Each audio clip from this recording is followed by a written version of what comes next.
Assalomu alaykum. Hurmatli do'stlar.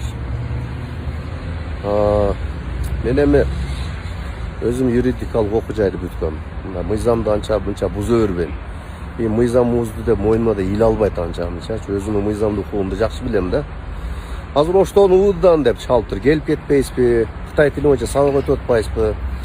Kommentariylar bo'lib o'tadi, tigi bu deb. Anan hozir bo'lsa shahardan chalib tur. Siz ne kelib ketpaysizmi deydi. Anan men bora olmayım dedim. Birinci toy var dedi. Hamada dedi. Gelip ketmeyiz mi dedi. Toy olsa sen yüge gelip söyleşiver dedim. Hamada gelip söyleşsen desem ben bora olmayım dedim. Söyleşmeyin. Toy atayın desem milisiyadan çaldılar. Ne oldu desem gelip ketmeyiz. Ben bora olmayım desem ben azı naruşnikten koluna salıp at gelem dedi. Asman taşla ver dedim. Gerek olsa prezident çakısı da barmayım dedim. Ne de odasın dedim ya deb ушунчалык açığım geldi. Bir patsam bolsa gerek, bir bokmurum bolsa gerek, bir milisiya bir qanday болгон убакта да адамбыз да. Xitoy tilini үйрөнүп атабыз. Орустардын тилин үйрөнүп атабыз мисалы, туурабы? Анан кече жаңылыктардан чыгып атат. Мен эми өзүмүн поклонниктерим бар да. Ошолорду bir ээрчитейин, мындай bir жакшы пайдалуу иш кылайын деген ниет менен Xitoy тилин үйрөнүп атабыз. Эңсеп аттыңарлыгы өнүгөбүз деп, асфальттап койсо эле bir dom kurup koysa mektep bala baksa men al menen masale çeşilbeyt.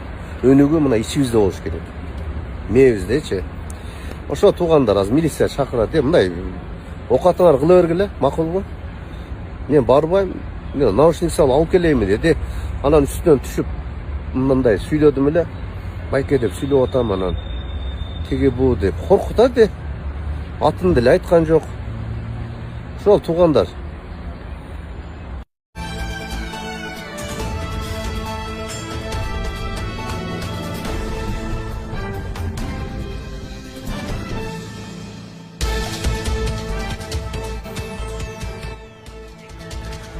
Алатодо акыркы жаңылыктардын жыйынтыкталган топтому студияда Расул Багышбаев. Саламатсыздарбы? Бүгүн көрө турганыңыздар. Адылбек Касымалиев Аксуу районундагы эки көпүрөнүн курулушун текшерди. Объект августтан кечиктирилбей аякташы керек. Жалал Абадтын Кочкор Ата шаарында жаңы завод курулат. 300 жаңы жумуш орду түзүлүп, ишкана жылына 450 000 тоннадай мунай продуктыларын кайра иштетет. Жогорку окуу жайларга абитуриенттерди кабыл алуунун экинчи туру башталды. Биринчи айлампанын жыйынтыгы кандай? Илим Жогорку билим министрлигине түз байланышка чыгып жооп алабыз. Бишкекте таштандыны энергияга айланткан экозаводдун курулушунун экинчи этабы башталды. Анын өндүрүштүк кубаттуулугу эми канча эсеге көбөйөт? Сонун жаңылык. Биз алгачкы жолу Ордо парк таксопаркын ачтык. Такси тармагында иштеген айдоочулар болсо, ушул номерге байланышып, уланып алсаңыздар болот. Ар бир кошулган айдоочуга 200 сомдон баланс салып беребиз. Ошондой эле биздин таксопаркта 200 заказ аткарган айдоочуга билет беребиз. Жана ал айдоочу акчалай байге баалуу буюмдарды утуп алуу шансы болот. 24кө 7 кызматтабыз. Биз менен байланышыңыздар. Ордо парк бул ынтымактуу таксилер үчүн түзүлгөн парк. Кошулуңуздар жана адал ырыскы таап иштеңиздер. Жогорку кеңештин төрагасы Марлен Маматалиев Казакстандын элчиси Рапил Жошубаевди Кыргызстандагы дипломатиялык ишмердүүлүгүнүн аяктап жаткандыгына байланыштуу кабыл алды. Ал элчинин эки өлкөнүн кызматташтыгын өнүктүрүүгө кошкон олуттуу салымына жогору баасын берди. Тараптар парламенттер аралык алаканын учурдагы абалы боюнча да ой бөлүштү. Марлен Маматалиев жогорку кеңеш Казакстандын парламентинин жаңы чакырылышы менен кызматташтыкты кеңейтүүгө кызыктаар экендигин белгиледи. Рапил Жошубаев Кыргызстанда иш алып барган мезгилде көрсөтүлгөн колдоо үчүн ыраазычылыгын билдирди. Министрлер кабинетинин төрагасы президенттин администрациясынын жетекчиси Адылбек Касымалиев Аксуу районундагы Сары Жаз дарыясы аркылуу өтө турган эки көпүрөнүн курулушу менен таанышты. Анда Зайнолин жана Ак Үңкүр көпүрөлөрү салынууда. Зайнолин көпүрөсүнүн узундугу 76 метрден ашат. Долбоордо ал жака алып баруучу жана андан чыгуучу жолдорду коруу дагы каралган. Учурда анын тегерегин иретке келтирүү, көрктөндүрүү жана түздөө иштери жүргүзүлүүдө. Ал эми Ак Үңкүр көпүрөсүнүн узундугу 143 метрден ашат. Келишимдик милдеттенмелерге ылайык анын курулушу августтан кечиктирилбей аякташы керек. Учурда объекттердин ишенимдүүлүгүн жана бышыктыгын камсыз кылуу максатында коргоочу курулмалар салынууда. Адылбек Касымалиев курулуш иштерин убагында аяктоонун жана көпүрөлөрдүн сапатын камсыздоонун маанилүүлүгүн белгиледи. Министрлер кабинети менен Борбордук Азия энергетикасы жоопкерчилиги чектелген коомунун ортосунда инновациялык мунайды кайра иштетүүчү заводду куруу жана иштетүү боюнча инвестициялык келишимге кол коюлду. Завод Жалал Абад облусунун Кочкор Ата шаарында жайгашат. Кыргыз тараптан экономика жана коммерция министри Бакыт Сыдыков, ал эми инвестор тараптан аталган жоопкерчилик чектелген коомунун башкы директору Шао Пэйпэй кол койду. Бакыт Сыдыковдун айтымында заманбап завод жылына 450 000 тонна мунай продуктыларын кайра иштетет. Кеминде 300 жаңы жумуш орду түзүлөт. Ал эми ишкананын кызматкерлеринин 90% Кыргызстандын жарандары болот. Борбордук Азия энергетикасынын башкы директору Шао Пэйпэй келишимдин алкагында инвестициялардын көлөмү 25 миллион АКШ долларын түзөрүн билдирди. Белгилей кетейин, учурда курулуш иштери параллелдүү жүргүзүлүүдө. Долбоордун биринчи этабын 2026 жылдын аягына чейин пайдаланууга берүү күтүлүп жатат. Мы высоко ценим доверие, оказанное Кыргызской Республике, и убеждены, что строительство современного нефтеперерабатывающего завода Биз Кыргызстанга көрсөтүлгөн ишенимди жогору баалайбыз жана Кочкор Ата шаарында заманбап мунайды кайра иштетүүчү заводдун курулушу өлкөнүн өнөр жайын өнүктүрүүгө, жаңы жумуш орундарын түзүүгө, заманбап технологияларды киргизүүгө жана мамлекеттин энергетикалык коопсуздугун чыңдоого олуттуу салым кошот деп ишенебиз. Экономика жана коммерция министрлиги колдонуудагы мыйзамдардын алкагында долбоорду тиешелүү коштоону камсыз кылууга жана аны ийгиликтүү ишке ашырууга көмөктөшүүгө даяр.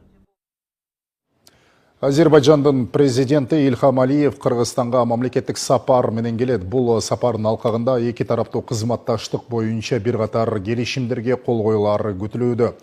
Соңку жылдары эки өлкөнүн алакасы кыйла бекемделди. Соода экономикалык, маданий, гуманитардык багытта кызматташып, эл аралык аянтчаларда да бири-бирин колдоп келатат.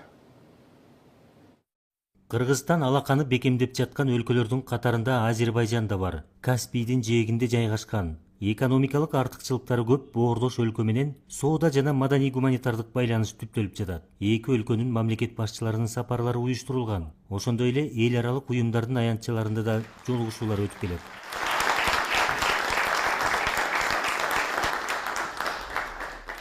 Мамлекет башчыларынын макулдашуусу менен түзүлүп иштеп жаткан Кыргыз-Азербайжан өнүктүрүү фонду кызматташуунун мыкты үлгүсү болуп жатат. Чакан ГЭС, тигүү фабрикасы, көп функционалдуу борбор, Айтор аталган фонд каржылаган ишканалар жемиштүү иш алып барууда. основная цель фонда. Фонддун негизги максаты Азербайжан менен Кыргызстандын экономикалык байланышын бекемдөө. Жемиштүү иштеп жаткан долбоорлор эки өлкөнүн алакасына өбөлгө түзөт. Ар тармактагы 8 ири долбоорду ишке ашырдык. Проекты, которые дают результаты, они содействуют торговле, развитию торговли между Азербайджаном и Кыргызстаном. Фондтун уставтык капиталы 100 миллион АКШ доллары белгиленген. Бүгүнкү күндө 63,8 миллион АКШ доллары биздин эсептик счетко келип түшкөн. Ошонун алкагында биз иш алып барып жатабыз. Биздин өзгөчөлүгүбүз башка өнүктүрүү фонддордон бул ушул инвестициялык долбоорлорго насыя берип каржылоо эмес, тетиринче алардын ошол капиталына катышуу аркылуу каржылоо көрсөтүү. Бул биздин ишкерлер үчүн абдан ыңгайлуу шарттарды түзүп, инвестициялык долбоорлорду туруктуу өсүүгө, жакшы өбөлгө түзүп берет. Эки өлкөнүн алакасы дагы бекемделет. Себеби президент Ильхам Алиев жакынкы күндөрү Кыргызстанга мамлекеттик сапар менен келет. Азербайжан тараптан салынып бүтүп жаткан гостиницанын 5 жылдыздуу салтанаттуу ачылышын мынакей күтүп отурабыз. Эки мамлекеттин ортосундагы туристтик потенциал өтө чоң. Ошол туристтик потенциалды мындан ары дагы кеңейтүү үчүн ушундай чоң ийри объектилер ишке киргизилип, андан ары дагы биздин мамлекеттердин ортосундагы карым катнаштарды мындан ары дагы тереңдетиш үчүн көп логистикалык иштерди жасаш керек болот. Ошолордун баардыгын талкууга алып, кандай кылып биз ошонун баарын ишке ашыра алабыз деген маселелер дагы каралат. Андан тышкары карап өтсөк, акыркы жылдардын ичиндеги биздин мамлекеттердин ортосундагы жасала турган иштердин эң негизгиси бул биздин деген күйүүчү майларды иштетүү жана аларды биздин Кыргызстанга ташып келүү маселелери боюнча каралгат. Мынакей Каспий деңизи аркылуу салына турган ошол электрикалык кабелди кантип биз Кыргызстан андан ары кошулуп ошол чоң проектиге кире алабыз жана ошол проектиден кандай өзүбүзгө пайда келтире алабыз деген маселелерди кароо дагы көтөрүлөт. Кыргызстан алгачкы жолу өзүнүн аймагынан сырткары жерде мектеп курган. Карабакта аткарылган жумуш достуктун символикалуу кадамы. Азербайжанда Бишкекте мектеп салып, Сейил багын ачып берген. Тараптар кызматташууну 2029 жылга чейин жогорку деңгээлге чыгаруу зарыл деп 14 багытты тандап алган. Калыгул Асанбаев, Бекжан Токтосунов, Ала Тоо 24. Бишкек шаарында жасалма интеллект университетин ачуу келечеги талкууланды. Бул маселе кыргыз тараптын өкүлдөрү менен Пекин маалыматтык илимдер жана технологиялар университетинин делегациясынын жолугушуусунун негизги темасы болду. Кызматташуунун негизги багыттары катары IT адистерин даярдоо, жасалма интеллект, программалоо жана санариптик технологиялар боюнча билим берүү программаларын өнүктүрүү, ошондой эле биргелешкен илимий изилдөөлөрдү жүргүзүү белгиленди.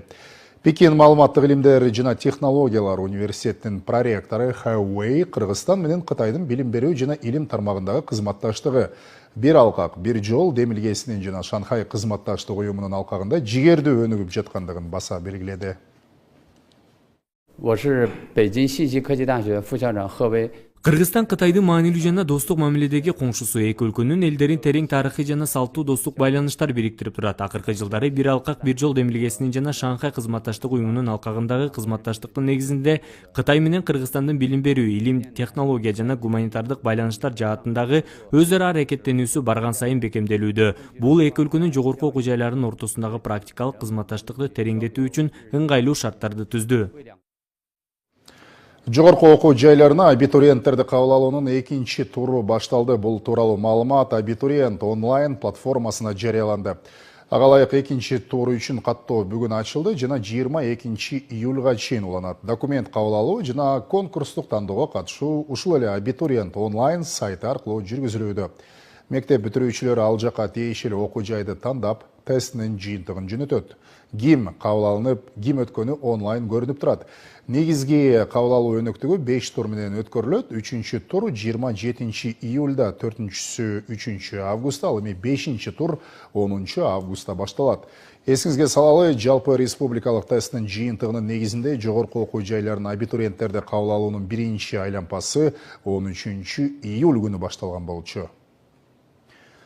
Абитуриенттерди тандоонун жана кабыл алуунун биринчи айланпасынын жыйынтыктарын билүү үчүн биз азыр чакан маекке назарыңыздарды бурабыз. Түз эфирде илим, жогорку билим берүү жана инновациялар министрлигинин жогорку орто кесиптик жана жогорку окуу жайдан кийинки билим берүү башкармалыгынын башчысы Айнура Исраиловага түз байланышка чыгып жатабыз. Айнура Төрөбаевна, кутман кечиңиз менен. Саламатсыздарбы? Абитуриенттерди кабыл алуунун биринчи туру кандай жыйынтыкталды? Жалпы канча бүтүрүүчү тапшырды эле жана алардын канчасы өттү? Бүгүнкү күндө биздин кабыл алуу өнөктүгүнүн биринчи туру бүтүрүлдү, аякталды. Бүгүнкү күндө катталгандардын саны ошол абитуриент онлайн маалыматтык системасына катталгандардын абитуриенттердин саны 49885. Ал эми анын ичинен сунушталгандардын саны болсо 29520 абитуриент сунушталып, анын ичинен ошол тастыктагандары 21643 тастыкташты. Бүгүнкү күндө эскерте кетсек, 80,800дөй окуучу мектепти бүтүрүшкөн. Анын 69,630дайы ошол жалпы республикалык тестирлөөнү 110 балдан жогору балдарды алышкан.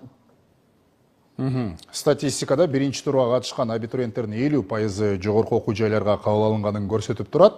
Кабыл алынбай калуунун себептери эмнеде? Же абитуриенттер кетирип жаткан негизги каталар, балким түшүнбөстүктөр кайсылар? Деги эле алдыдагы турларда алар эмнени эске алышы керек? Биринчиден ошол биздин абитуриенттерге эскерте кетүүчү нерсе, ошол абитуриент онлайн автоматташтырылган маалыматтык системага биринчиден катталып жатканда досунун телефону болобу, же апасынын телефону, эжесинин телефондорунан катталып алышат. Ал ошол автоматтык түрдө ал телефонго код, пароль келет. Же болбосо ошол электрондук адресине келгенде балдар кайра өзүнүн телефонунан кирем дешет да. Ошондо кайра ошол убакыт код, парольдорун унутуп калат. Анан ошондой көп каталар болуп жатат да азыркы учурда. Ошондуктан абитуриенттерге айтып эскертүү кетүүчү нерсе бул ошол системага кирип жатканда өздүк телефонуна киришсе деген ойда. Себеби абдан көп ушул каталарды кетиришет. Байкооңуздар боюнча бүгүнкү күндө жаштар арасында кайсы багыттар же адистиктер абдан популярдуу болууда? Бүгүнкү күндө албетте биринчиден баягы технологиянын өсүшүнө карата ошондой эле жасалма интеллект жашообузда абдан алдыга чыгып атат. Жашообуздун ар бир нерсесине кирип жатат да ушул жасалма интеллект. Ошондуктан IT технологияга тапшыргандар көп. Ошондой эле бизде быйыл жаңы адистиктер ачылып жатат. Блокчейн, криптография, киберкоопсуздук деген адистиктерге дагы абдан конкурс чоң болду быйыл. Ошондой эле биздин педагогикалык адистиктерге, медициналык адистиктерге, тамак аш технологиясы, жеңил өнөр жай технологиясы, швея деп коебуз го, ошол тигүүчүлөрдүн. Анан ошондой эле быйыл биз дагы жаңы адистиктердин бири бул статистика боюнча жаңы адистиктер дагы ачылды. Ошондой эле дизайн ландшафт, дизайн интерьер, ушундай адистиктерге көбүрөөк тапшырышат балдар. Мамлекет быйыл канча бюджеттик орун бөлүп атат, кайсы багыттар боюнча негизинен? Быйыл жылдагыдай эле мамлекетибиз 10 000 гранттык орун бөлүштүрүлдү. 10 000 гранттык орундардын ичинен сөзсүз түрдө 350 гранттык орун бул эл аралык келишимдерди аткаруу боюнча берилет. Ошондой эле 500 орун бул биринчи, экинчи топтогу майыптыгы бар балдарга, бала кезинен майыптыгы бар балдарга, ата энесинин камкордугусуз калган балдарга бөлүнүп келет. Ошондой эле 50 орун бул жалпы республикалык тестирлөөнүн алтын сертификатын алган балдарга бөлүнөт. Ошондой эле 20 орун бул Жалал Абад областында Аксы районундагы Аксы окуясынын катышкандардын балдарына бөлүнүп келет. Албетте бул жерде биз жыл сайын ушул гранттык орундарды бөлөрдө Кыргыз Республикасынын эмгек социалдык камсыздоо жана миграция министрлигинин 3 жыл сайын бул ошол эмгек рыногунун таңсыктыгын болжолдогон прогноздорун чыгарып турат. Ошого ылайык быйыл дагы биз техникалык адистиктерге, гуманитардык адистиктерден педагогикалык адистикке, медициналык адистиктерге, албетте сөзсүз түрдө агрардык адистиктерге, айыл чарба адистиктерине бөлүнүп келет. Айнура Төлөбаевна, сизге ыраазычылык билдиребиз. Телекөрүүчүлөрдүн эсине салайын, Кыргыз Республикасынын Илим, жогорку билим берүү жана инновациялар министрлигинин билим берүү башкармалыгынын башчысы Айнура Исраилова биздин суроолорго төз эфирде жооп берди. Ала тоо маалымат программасын андан ары карай уланталы.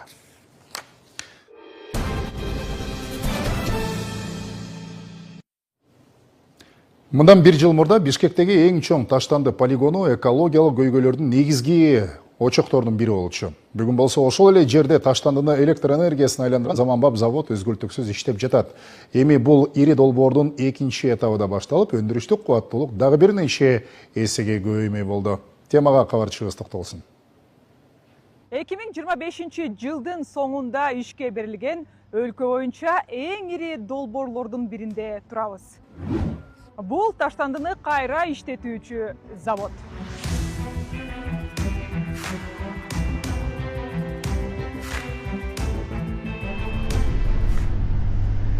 Мына бул заводдун иштегенине бүгүн туура 235 күн болду. Бул аралыкта завод 257 000 тонна таштандыны утилдештирип, 136 миллион киловатт-саат электроэнергия бөлүп чыккан. Бул көлөмдөгү электроэнергия бир районду электроэнергия менен камсыздоого жетет.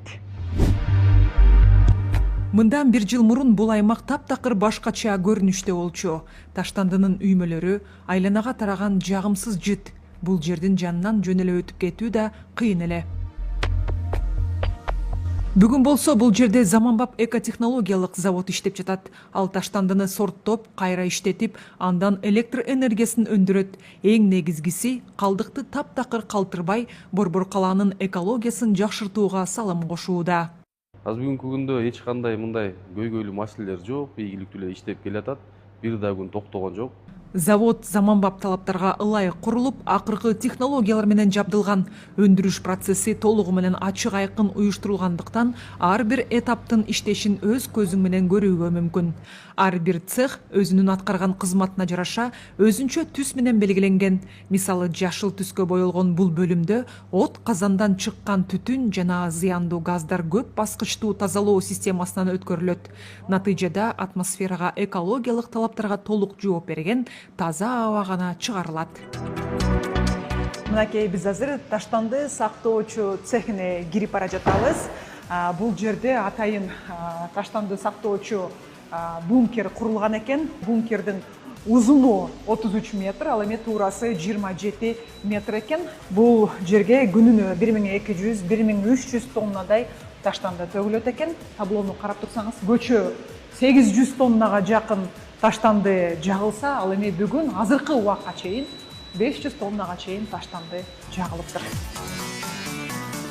Дал ушул цехте бардыгы автоматташтырылган. Мынакей джойстиктин жардамы менен азыр өзүңүздөр байкагандай биз таштандыны от казанга жөнөтөбүз.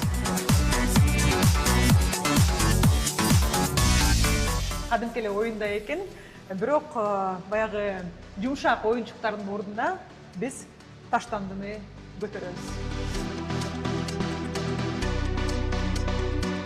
Бул заманбап жабдууларды башкаруу жоопкерчилиги Сыймык Артыкбаевка жүктөлгөн.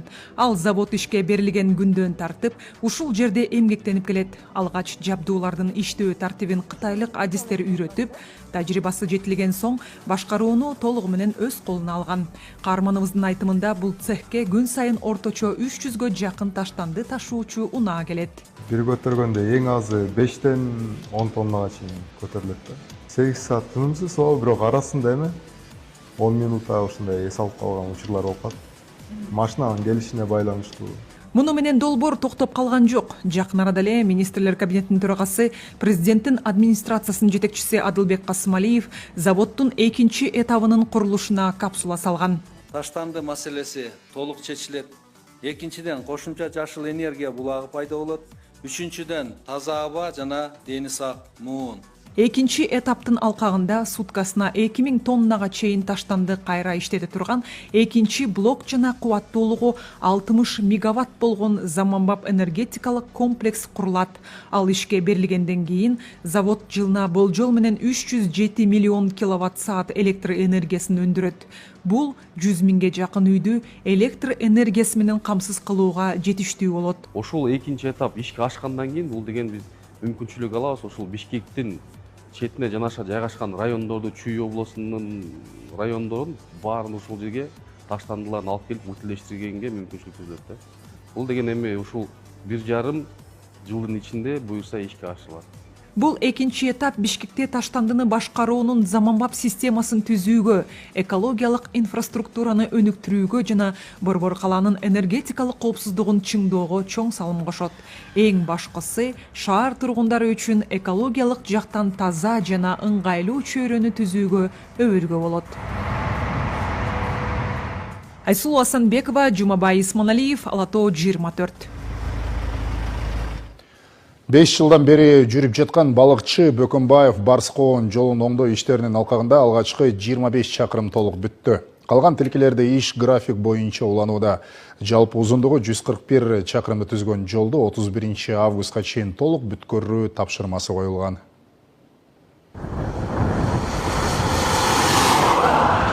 Бул зымыраган заман талабына төп келип үтүп жаткан жол Ысык көлдүн Тескей жээгин бойлой өткөн балыкчы Бөкөнбаев Барскоон жолу. 5 жылдык реконструкциядан кийин жолдун алгачкы 25 чакырымы пайдаланууга берилди.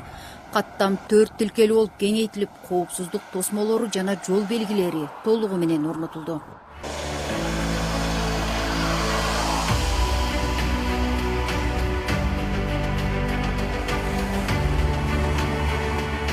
Бардык машина айдачуларга дагы жеңилдик болду, жолубуз жакшы болуп. Чет элдик келген эс алуучуларга да жакшы болуп атат. Буюрса бүтөйүн деп калды. Жалпы узундугу 141 чакырымды түзгөн жолдун ушул тапта 121 чакырымы толугу менен асфальтталыптыр. Экинчи катмардагы асфальт 57 чакырымга төшөлдү. Көпүрөлөр менен суу өтүүчү түтүктөрдүн курулушу дагы соңуна чыгып калган. Долбоорду 4 курулуш компаниясы республикалык бюджеттин эсебинен ишке ашырууда. Жалпысынан 17 чоң көпүрө каралган. Анын ичинен 10 бүттү, ал эми 7 болсо ар кандай пайыздык көрсөткүч өтөт. Кээ бирөө бар 80%, кээ бирөө 90% бүткөндөрү бар.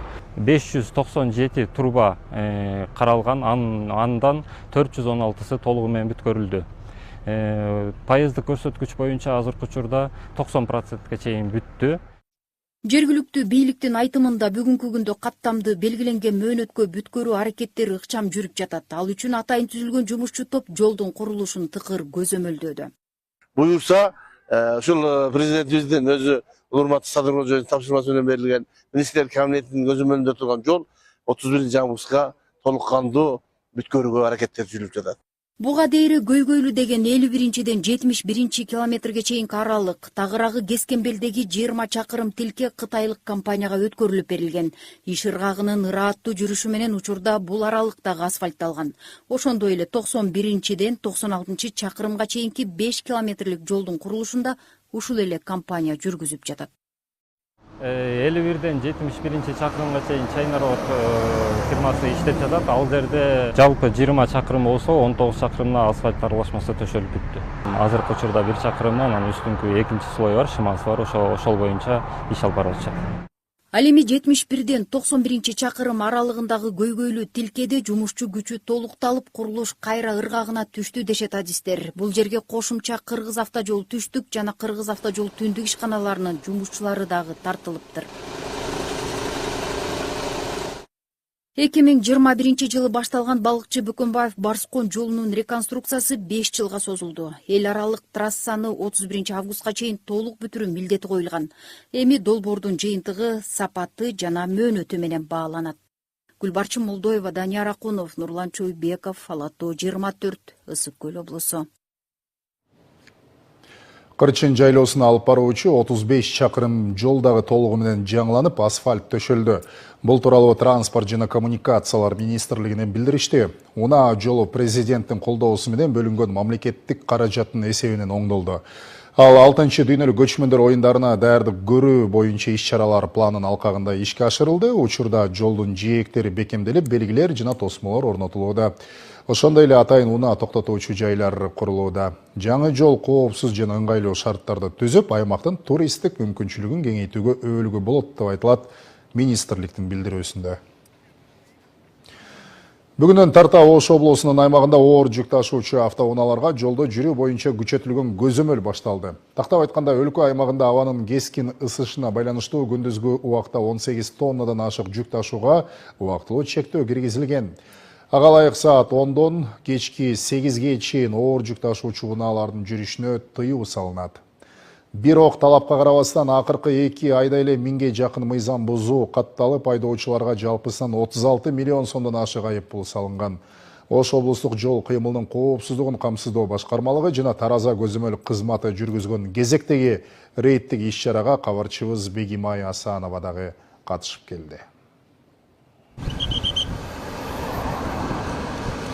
Бишкек, Ош, Ош Алай жана Ош Разаков эл аралык маанидеги автоунаа жолдорунда оор жүк ташуучу унаалардын күндүзгү кыймылына чектөө күчөдү. Себеби аптаптуу аба ырайында чектен ашык жүк менен жүрүү жолдун абалына зыян тийгизет. Ошондуктан жол коопсуздук кызматкерлери рейдтик иш-чараларды уюштуруп, айдоочуларга түшүндүрүү иштерин жүргүзүүдө. Бүгүнкү рейд Ош Папан жолунда өттү. Biz trassada жүгү жок кетабыз. Жүкү болсо биз дагы дам алып чекеде турабыз да шу. Топлый режим 28 градустан өдөөсүнө жүрүш мүмкүн эмес. Эгер күн ысык болсо 28ге чейин 28 өдөөдө эми мисалы ошондо айдоого тийүү салынат бизге. Кечкисин айдайбыз ошо. Ош облусунда оор жүк ташуучу унааларды көзөмөлдөгөн 5 тараза пункти иш алып барат. Алардын бардыгы күчөтүлгөн режимде көзөмөл жүргүзүп жатышат. Адистердин айтымында 18 тоннадан ашык жүк ташууга убактылуу чектөө киргизилгенине карабастан мыйзам бузуу фактылары катталууда. 18 тоннадан бийик болбош керек. Бул дегени головасы, прицебі жүгү менен биригип.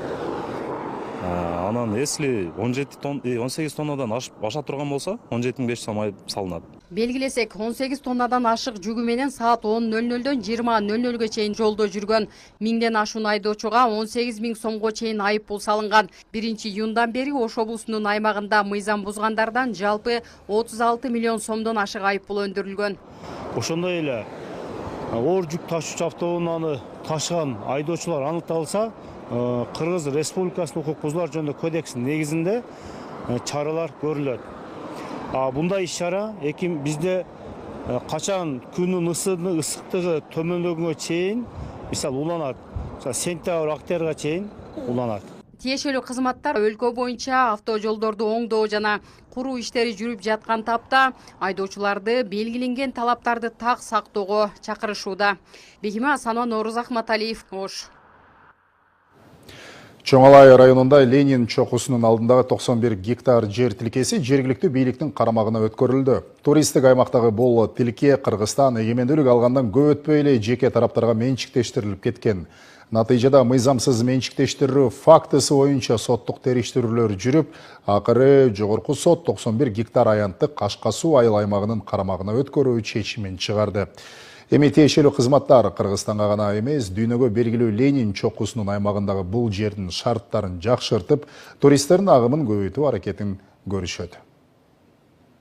Чоңалай районунун Ленин чокусунун алдындагы мына ушул 91 гектар жер тилкеси жеке менчикке өтүп кеткендиги айтылган. Натыйжада жерди мамлекетке кайтаруу аракеттери бир нече жылдан бери жүрүп, быйыл жыйынтык чыкты. Тагыраагы жогорку соттун чечими менен аталган жер тилкеси мамлекеттин карамагына өткөрүлдү.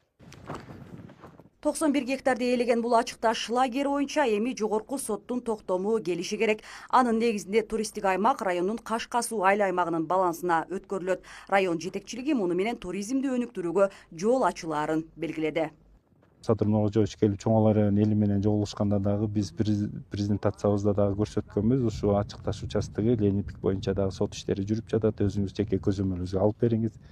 Эгерде биздин баланска өтө турган болсо, биз келечекте туризм багытында дагы бир жакшы иштерди кылсак болот. Ушул соттун чечими менен жакшы шарттар түзүлүп калат эле деп суранычтарыбызды айтканбыз. Жеке тараптардын колунда иштетилип келген туристтик борборду буга чейин жакшыртуу аракеттери жүрбөптүр. Бирок ошол эле учурда альпинисттик лагерлерди курууга, туристтерди тартууга ыңгайлуу аймак болуп саналат. Эми Кашка суу айыл өкмөтү жерлерди туристтик фирмаларга ижарага берип, андан түшкөн каражаттарды шарттарды жакшыртуу үчүн жумшайт. Мына Малпамир ишканасынын базасы бул Советтер Союзунан калган ишкана болчу. Азыркы учурда жеке менчикте колдонуп жүрүшөт. Буга чейин булар сактап эле келишкен. Кошумча башка курулуштарды куруп өнүктүргөн эмес. Азыркы учурда биз айыл өкмөттүн балансына өткөн болсо, биз ушул жерлерге башка капиталдык оңдоодон өткөрүп, андан кийин Кашка суу айылында 28 мест гостиница салуу планыбызда бар. Ленин чокусуна барчу жолдордун шартын жакшыртуу керектиги бир нече жылдан бери айтылып келүүдө. Маселен, район борборунан Ачыкташка чейин жолдун узундугу 27 чакырымды түзөт.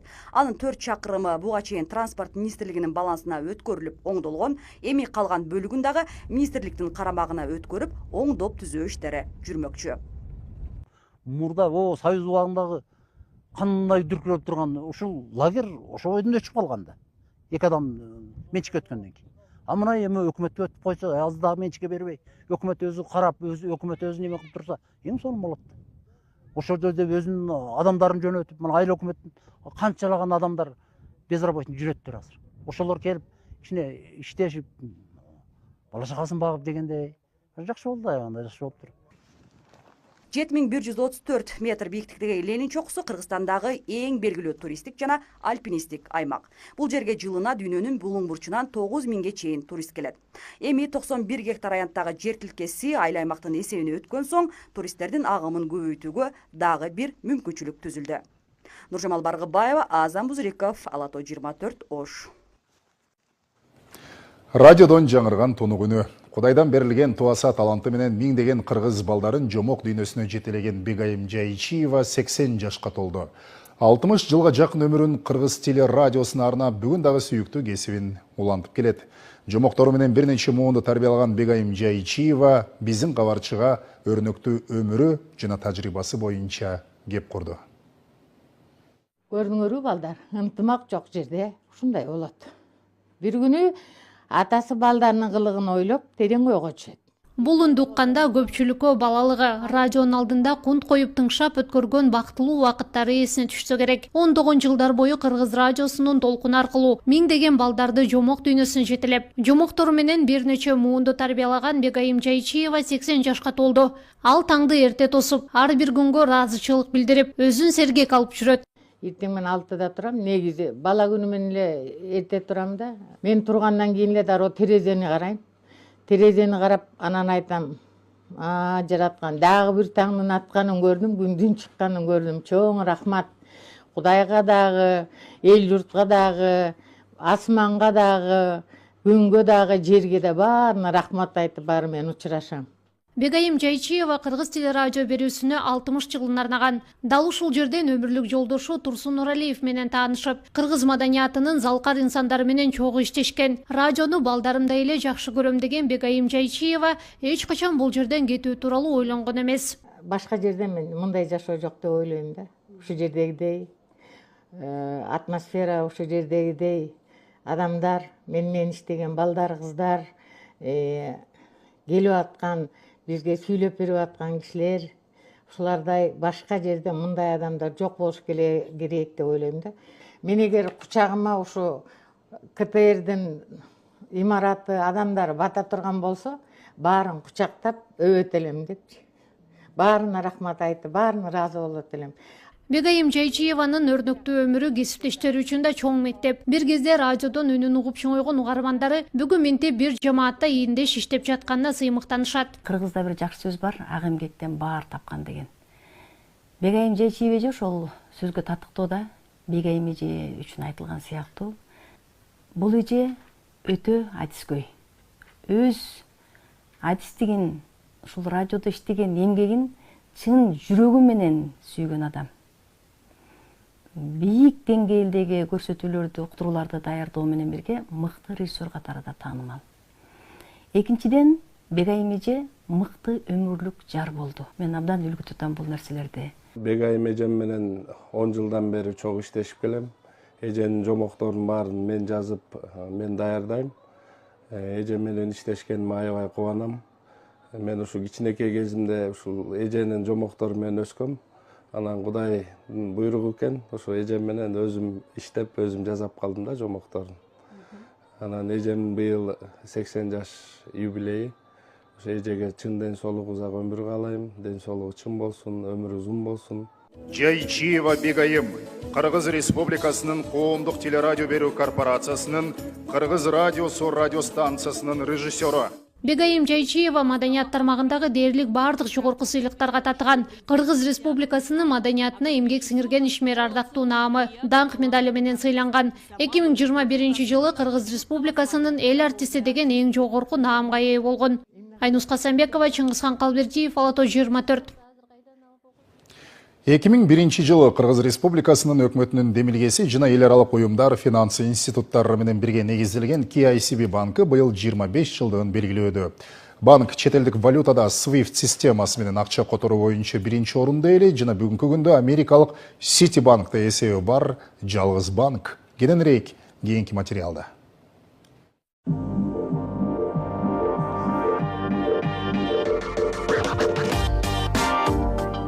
25 жылдыкка карата банк жеке ишкерлерге, физикалык жана юридикалык жактарга Европа биримдиги, Кытай, Бириккен Араб Эмираты, Лихтенштейн, Швейцария, Улуу Британия, Түркия жана башка өлкөлөргө акча которууларды туруктуу баа 25 евро менен которо алчу акцияны активдүү сунуштап жатат.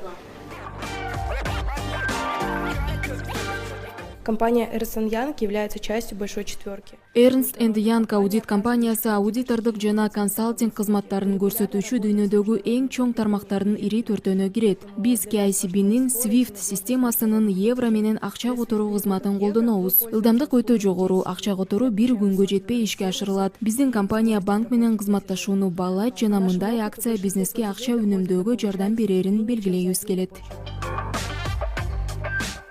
ОСО Мегалайн — это один из ведущих. Мегалайн Кыргызстандагы эң алдыңкы телекоммуникациялык операторлордун бири. Биз дайыма жабдуулар үчүн акчаны чет өлкөлөргө которобуз. Ал биздин өнөктөшкө өтө ылдам жетерине толук ишенебиз. Бул биз үчүн абдан маанилүү. Биз кардарлар менен иштешебиз, андыктан сапаттуу тейлөө үчүн бизге туруктуу финансылык өнөктөш керек. Биз үчүн бул KICB. Наша компания Татья Diamonds осуществляет. Биздин Татья Diamonds компаниябыз Кытайдан Кыргызстанга товар жеткирет. Азыр Кытай компаниялары менен өнөктөштүк көп артыкчылыктарды берет. Товардын баасы өзгөрүп кетпеш үчүн акчаны тез которуу керек. Бул маселеде мага KICB'нин юань менен акча которуулары жардам берет. Мен банкка келбейм, мобилдик тиркеме аркылуу эле которуп коем. Ылдам, ыңгайлуу, дүйнөнүн каалаган жеринен ишке ашыра аласың. А бул акция мага Swift которууларынын чыгашаларын төмөндөттү. Бул акцияга жеке ишкерлер, юридикалык жактар жана Кыргызстандын бардык тургундары катыша алат. Акциялык тарифти колдонуу үчүн KICB'де эсеп болушу керек. Чет өлкөгө акча которуу үчүн банкка келбей эле мобилдик тиркеме аркылуу которууну бир нече мүнөттө ишке ашырса болот. Мындай акцияны KICB алгачкы жолу кардарларга сунуштап жатат. Максаты Swift акча которууларын жеткиликтүү кылуу. KICB'нин Swift которуусу ылдамдык, коопсуздук жана комиссиянын арзандыгы менен айырмаланат. Акция 2026 жылдын 31 августуна чейин уланат. Берүүнүн жыйынтыктайбыз, саламатта туруңуздар.